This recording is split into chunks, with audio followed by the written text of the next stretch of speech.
जियो के रिचार्ज पर पैसे बढ़ते ही फ्री सिम क्यों बांट रहा है बीएसएनएल? जल्दी ही होने वाली है जियो की छुट्टी। दोस्तों, साथ में यह भी बताया जा रहा है कि फ्री सिम के साथ पहले 1 ईयर का डेटा सर्विस पूरी तरीके से फ्री बांट सकता बीएसएनएल। यह भी पूरे भारतवर्ष में यह सर्विस जल्द ही रोल आउट हो सकती है। उससे बड़ी बात यह सामने आ रही है कि अगस्त के महीने में टाटा ग्रुप की मदद से बीएसएनएल लाने वाला है पूरे भारतवर्ष में डेटा की सुनामी। जी हाँ दोस्तों, बेहद कम कीमतों में 4G हाई स्पीड डेटा। दोस्तों, बीएसएनएल ने तय किया कि कम से कम 1 लाख बेस स्टेशन 4G की पब्लिसिटी के लिए पूरे भारतवर्ष में ऑपरेशनल बेस बनाएगा सन 2024 के अंदर, और उनमें महज सिर्फ हार्डवेयर ही रहेगा 4G वाला। उसमें महज सॉफ्टवेयर अपडेट करके उसे अगले साल 2025 में 5G में अपग्रेड किया जा सकता है। बड़े पैमाने पर बीएसएनएल तैयारी कर रहा है अपने कवरेज को बढ़ाने के लिए। जिन गांव तक सटीक 4G नहीं पहुंच रहा, वहां तक 4G सुविधा पहुंचाने की पूरी कमर कस ली है बीएसएनएल ने। 1 लाख बेस स्टेशन बहुत बड़ी बात होती है, और बीएसएनएल भारत का बैकबोन है। और अब हम आपको बताएंगे कि बैकबोन नेटवर्क किसे कहते हैं।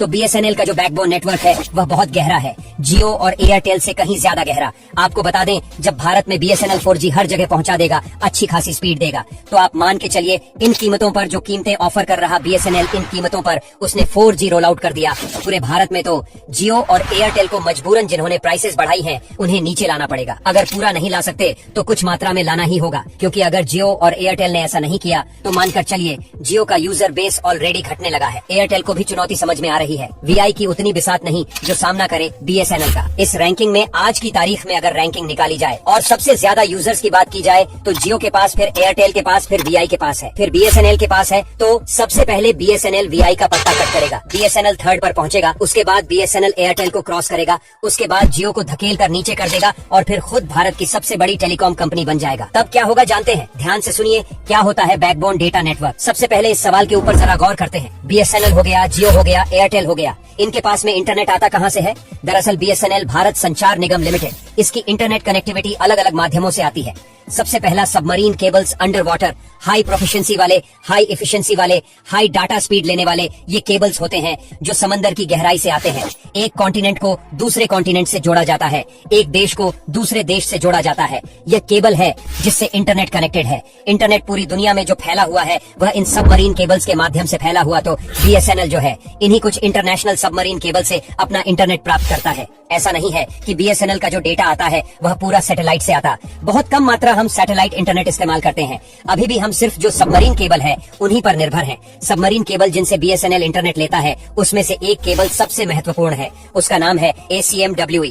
इसे कहा जाता है south east Asia, middle east, western Europe. Submarine cable साथ में बीएसएनएल इस्तेमाल करता है, और फ्लैग का फुल फॉर्म होता है फाइबर ऑप्टिक लिंक के अराउंड, और केबल्स के माध्यम से दुनिया से कनेक्ट होता है बीएसएनएल, और दुनिया से फिर इंटरनेट की दुनिया में कनेक्ट हो जाता है। बात करें एयरटेल कहां से लेता है, जियो कहां से लेता है, तो पहले जियो पर आते हैं। जियो भी सबमरीन केबल से अपना इंटरनेट लेता है, बट जियो का आपने कई बार सुना होगा कि मुकेश अंबानी की जियो बड़े पैमाने पर निवेश कर रही है। इसी प्रकार के सबमरीन केबल को डालने के, नए केबल्स को डाल करके भारत की कनेक्टिविटी दूसरे देशों के साथ करने के लिए केबल डालने का अलग पैसा, और केबल डालने के बाद उसमें जियो की जो पार्टनरशिप, उससे डेटा का पैसा, दोनों तरफ से पैसा खींचने की कोशिश, तो जियो जो है वह भी डिपेंडेंट है इसी प्रकार के सबमरीन केबल से। और सबसे बड़ी बात यह है कि बे ऑफ बंगाल गेटवे, ये जो सबमरीन केबल है, और साथ में south east Asia, middle east, ये जो दोनों इलाकों को जोड़ने वाला केबल है जिसको बीबीजी कहा जाता है, बे ऑफ बंगाल गेटवे, इसके ऊपर समझ लीजिए जियो का पूरा आधिपत्य, रिलायंस जियो का। इसके अलावा बात करें तो इनके पास में जो है एशिया, अफ्रीका, यूरोप जिसे इवन कहा जाता है, और India Asia express IX system जिसे कहा जाता है। इन केबल्स के डालने में, इनको इंस्टॉल करने का भी काम इनके पास है। इनके पास स्टॉक्स मौजूद हैं, तो यह न सिर्फ सबमरीन केबल डालने का काम करते बल्कि डेटा भी लेते हैं। इसी माध्यम से जियो को भी मिलता है। बात करें एयरटेल की, तो एयरटेल का भी इन्वॉल्वमेंट है। एयरटेल ने इन्वेस्टमेंट की मल्टीपल सबमरीन केबल्स पर, जैसे कि ACMWE ने बताया, south east Asia, middle east, western Europe corridor वाला जो केबल उसमें, और EID यूरोप इंडिया गेट है, यहाँ इनका इन्वॉल्वमेंट है। तो सारे जो तीनों कंपनियां हैं अपने अपने क्षेत्रों में अपने अपने हिसाब से वह सबमरीन केबल डालने का भी काम करते हैं, खासकर जियो और एयरटेल की अगर बात कर लें। जबकि बीएसएनएल जो कनेक्टिविटी लेता है सीधी तरीके से तो देखिए सबके पास इंटरनेट पहुंचा है। मेन गेम यहाँ पर आता है नेशनल बैकबोन नेटवर्क का। अब नेशनल बैकबोन नेटवर्क क्या है, अब हम आपको समझाते हैं। देखिए, देश के अंदर एक पर्टिकुलर पॉइंट पर हमने 2-3 जहाँ से हमारा कनेक्टिविटी हो रही है, इंटरनेशनल सबमरीन केबल से हम जहाँ से जुड़ रहे हैं वहाँ तो आपको इंटरनेट मिल गई। अब इसे देश के कोने कोने तक पहुँचाना है तो सबसे बड़ा नेशनल बैकबोन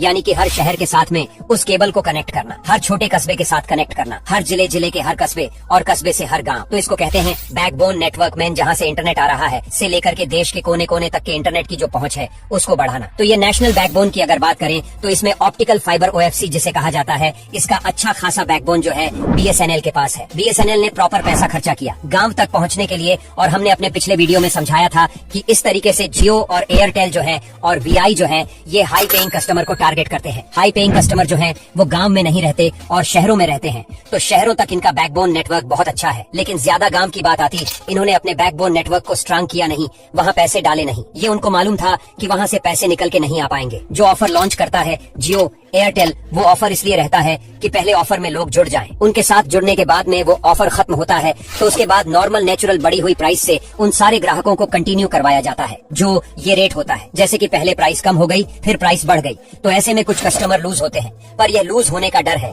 शहरी क्षेत्रों में कम है और गांव खेड़े वाले इलाकों में, कस्बों वाले इलाकों में बहुत ज्यादा होता है। वहाँ पर फ्री सर्विस ले लेते हैं और जब दाम वापस से बढ़ जाते हैं तो फ्री सर्विस का इस्तेमाल करना बंद कर देते हैं।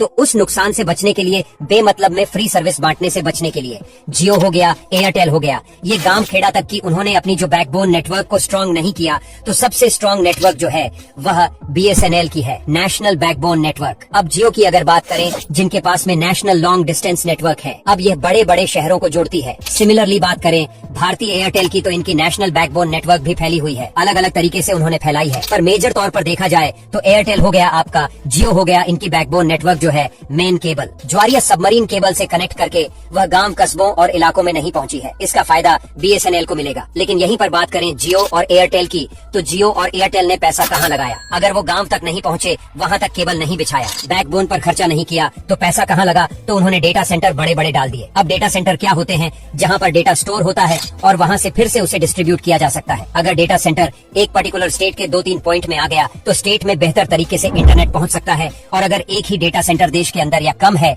उसकी संख्या कम है, तो उतनी ज्यादा स्पीड नहीं आ पाएगी, कनेक्टिविटी नहीं आ पाएगी। तो कनेक्टिविटी के मामले में और उसकी स्पीड के मामले में जो एयरटेल है और जियो है, उन्होंने इस तरीके से डेटा सेंटर का इस्तेमाल करके बढ़ा लिया, जबकि BSNL के पास में डेटा सेंटर बेहद कम है। इसी कमी को पूरा करने के लिए सबसे पहले BSNL 1 lakh 4G base station पूरे इंडिया में डालने वाला है, जो अभी 4G होंगे, बाद में 5G हो जाएंगे। कवरेज ऑन कवर्ड एरिया में पहुंचाने के लिए 4G सैचुरेशन प्रोजेक्ट आत्मनिर्भर भारत के तहत BSNL चला रहा है, ताकि 4G कनेक्टिविटी गांव तक पहुंच जाए। इसके बाद नेटवर्क को अपग्रेड कर रहा है, फाइबर टेस्टिंग कर रहा है, ऑप्टिकल फाइबर केबल बिछा रहा है, सुपर एज राउटर्स इंस्टॉल कर रहा है, और सबसे बड़ी बात, ब्रॉडबैंड सर्विस की इन्हांसमेंट पर काम कर रहा है। और 5G रोल आउट करने के लिए उसने अपनी डेडलाइन तय कर ली है। 5G हम किसी भी हाल में सन 2025 में लॉन्च कर देंगे। अब देखिए, 4G का अगर नेटवर्क सही से स्टैब्लिश कर लिया और 4G सर्विस अच्छी तरीके से भारतवर्ष में देने लगा BSNL, तो उसको सिर्फ अपग्रेड करना पड़ेगा, नए इंफ्रास्ट्रक्चर की कम जरूरत पड़ेगी। तो 4G अगर ला लिया, BSNL ने सही समय पर सेट कर लिया, तो डेटा की सुनामी आ जाएगी दोस्तों।